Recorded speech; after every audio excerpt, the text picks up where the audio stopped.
So, there's a lot of talk about the food ingredients, the toxicness, the destructive chemicals. You know what's interesting? I find it to be really interesting how we can see these toxic food ingredients. Shout out to Robert F. Kennedy. He's the only one calling it out. One of the major killers in the USA is processed food. And it goes unnoticed because it's so normalized. It's in the stores everywhere. It is a normal thing to eat poison. It's been going on for decades and decades. And nobody seems to notice that it contributes to chronic disease. And if they do notice, they don't seem to care. I'm not going to say nobody, but I'm going to say a lot of people. All you got to do is go to Walmart. All you got to do is go to any grocery store and look inside the carts. Look at the food that people are putting inside their carts. It's disturbing and it's sad. It's very concerning because you understand the potential that people can have if they didn't put these things into their bodies. But you also get to a point where you understand that you can't make anybody do anything. You can hope the best for people, and you can hope that they don't want to put certain things into their body. And you can only hope that one day they realize that they could be better, feel better, and do better if they don't put those things into their bodies. And it shouldn't even be a controversial topic, but it somehow is a controversial topic to talk about whole foods and not spraying things, like pesticides on crops or what have you. But it's well known and documented how glyphosate and other things are destroying the gut microbiome. And it's so pervasive that it gets into organic foods as well. Like even the organic food is not even completely organic because of all the stuff that they put on the conventional foods. So, I mean, it's very concerning. And I think, one of the major things to do is to stop buying it. But you got to understand too that people are not going to just stop buying stuff that tastes good but poisons them. They're going to continue to do it. So somebody has to take the responsibility to do what other countries do and at least stop putting certain ingredients in the cereals or in the crackers and the snacks. Like processed foods are bad enough, but adding these certain ingredients into the foods make it 10 times worse. So it's bad enough that a lot of human beings are not eating whole foods, real foods that are organic. And a lot of people, you gotta understand, don't even really have access to organic food. It's really crazy because one thing I noticed, when I travel and I live in a lot of different areas and I frequent all kinds of different areas, when I go to a wealthier area where people have money, they have access to better, cleaner foods. And then when you go to the poor areas, they're buying their groceries literally from the dollar store.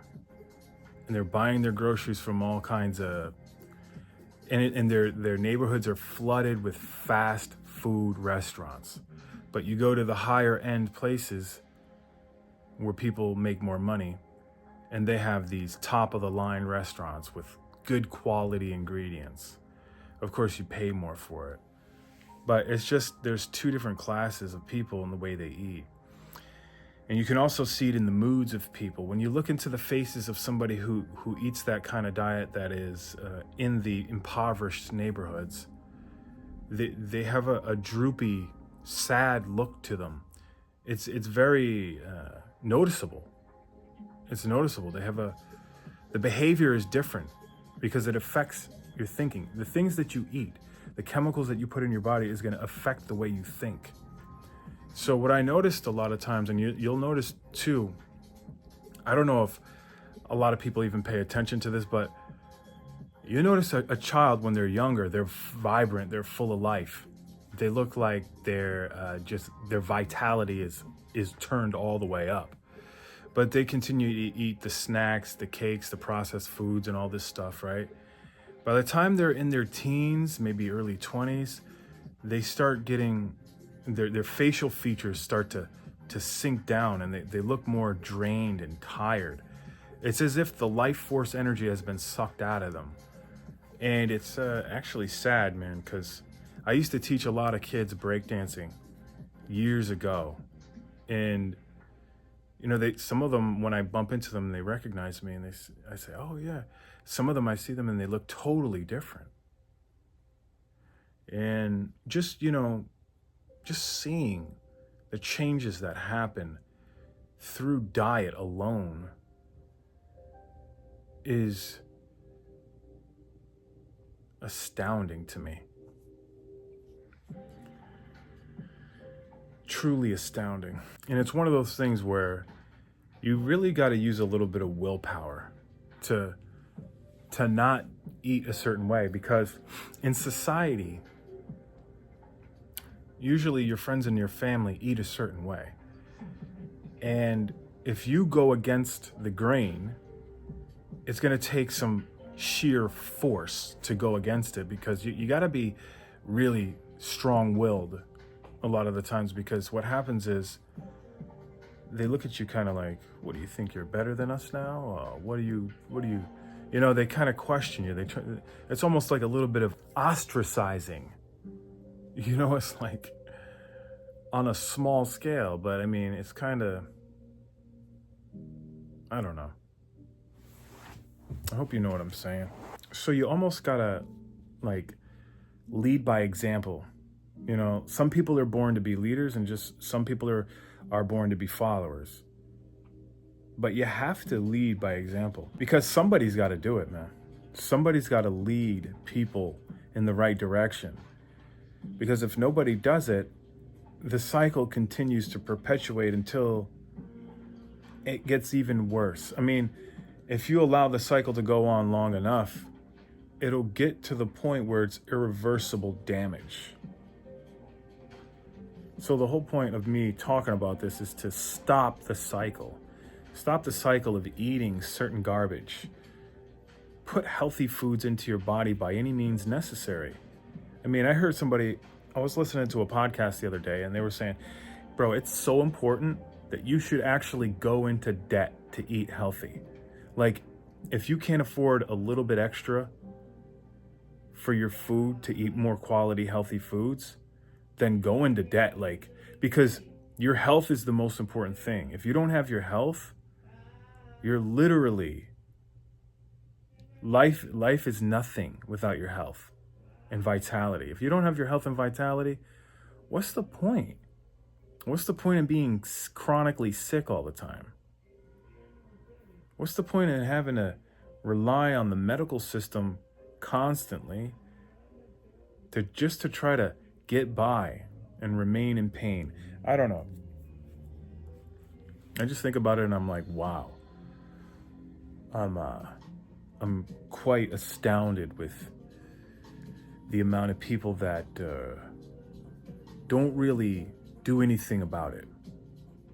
And that's kind of my gripe. It's like, I think if more people set an example and they start to eat healthy and they start to feel better and they start to get their vitality and their life back and they start to do more amazing things with themselves, then they can set a good example, especially for the younger generations that are coming up, because the younger kids are lost and they need some guidance to look toward, you know, some direction. And if everybody that they are surrounded by is eating toxins and just doing the same old thing, they fall in line. But if you're that young person that's like, No, I'm not going to do that. No, I'm going to set example for the older people. Then that's a powerful position to be in, and you've been gifted. You're actually a gifted human being to be able to set an example for anybody, whether you're younger or older. Older people, you would think they would set a better example for the younger people, but it doesn't always turn out like that. And sometimes younger people have to set a better example for older people. But whether you're younger or older, please set a great example for the people that you're surrounded by. Because, if you think about it, there's no other choice. The other choice is pain and misery. You don't want to put yourself in that kind of predicament. It's really serious. I think it's more serious than people understand.